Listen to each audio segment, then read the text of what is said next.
মন্ত্রী Sudhanshu Das ni mungai Sunamura Thanawa FIR klaikha Kolashahar Thaniya gulo tabke Sunamura Thanawa se মন্ত্রী Sudhanshu Das ni mungai FIR klaisibo kokungkha social media te uskani ri sajak post khlayo obahai koksilcha mungbai borok banthaya bosongro sigi koksilcha mungrekha mamla khlaikha Thanawa FIR klaikha haino hai মন্ত্রী Sudhanshu Das ni mungai Sunamura Thanawa nainedi kinmangluwa Sonamura নাগরিক সমাজের পক্ষ থেকে একটা team আমরা এখানে উপস্থিত হয়েছি।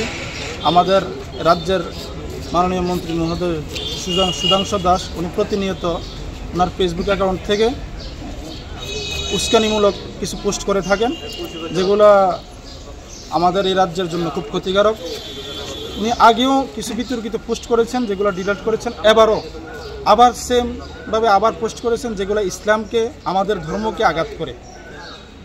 আমরা ভারতবাসী, সংবিধান আমাদেরকে ধর্মের উপরে চলার অধিকার দেয়, কিন্তু একজন সাংবিধানিক পোস্টে বসে একজন সম্মানিত মন্ত্রী মহোদয় যদি এমন কিছু পোস্ট করেন যেগুলা বড় দুঃখজনক, এমন রাজ্যে অশান্তি সৃষ্টি করে, এখানে কখনো মানা যায় না। আমরা সোনামুড়াবাসী সর্বদা অতীতেও আমরা যে কোনো কাজে আমরা ভালো পদক্ষেপ গ্রহণ করেছি। উস্কানিমূলক যখন অতীতে কোনো কাজ হয়েছে এগুলোর আমরা বিরুদ্ধে আমরা আওয়াজ উঠিয়েছি। এবারও আমরা ওই সুধাংশু মহোদয় মন্ত্রী মহাশয়ের ব্যাপারে আমরা স্যারের কাছে অভিযোগ জানিয়েছি, ওসি স্যারের কাছে।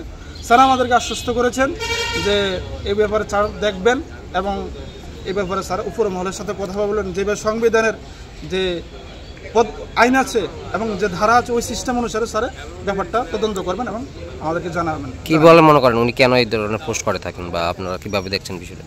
এই পোস্টগুলো তো উনি কেন করেন জানি না, তবে একটা যেটুকু বুঝি রাজনীতিক একটা রং তো আছে এটার পিছনে, যে একটা রাজনীতিক একটা খেলে আমরা দেখি সর্বদা দুইটা জাতির মধ্যে আমরা হিন্দু, মুসলমান, খ্রিস্টান, বৌদ্ধ, জৈন সবাই একটা শান্তির মধ্যে আমরা রাজ্যে বসবাস করি, দেশের মধ্যে বসবাস করি। কিন্তু এই শান্তি জিনিসটা হয়তো বা ওনাদের ভালো লাগে না, আমাদেরকে মধ্যে বিভাজন সৃষ্টি করে একটা রাজনৈতিক ফায়দা তোলার জন্য উনি হয়তো এমন পোস্ট করে থাকেন। সাধারণ মানুষের উদ্দেশ্যে কি বলবেন যারা আপনাদের সমাজের? সাধারণ মানুষকে বলবো যে আপনারা কোনো প্ররোচনায়, কোনো উস্কানিমূলক পোস্টে আপনারা কান দিবেন না। আমরা অতীতে যেভাবে শান্তির সাথে সবাই বসবাস করেছি, ঐক্যবদ্ধভাবে মিলেমিশে, এবারও আমরা আগামীতেও যাতে আমাদের কোনো প্ররোচনায় কান না দিয়ে আমরা প্রত্যেকে মিলেমিশে আমরা সমস্ত ধর্মীয় উৎসবগুলো এবং আমরা সামাজিক যে বন্ধন আছে ওইটা আমরা মিল রেখে সবাই একসাথে চলাফেরা করব। আপনার নাম? আমার নাম মোহাম্মদ উমর ফারুক। সোনামুড়া নাগরিক সমাজের পক্ষ থেকে আমরা একটা টিম এখানে উপস্থিত হয়েছে।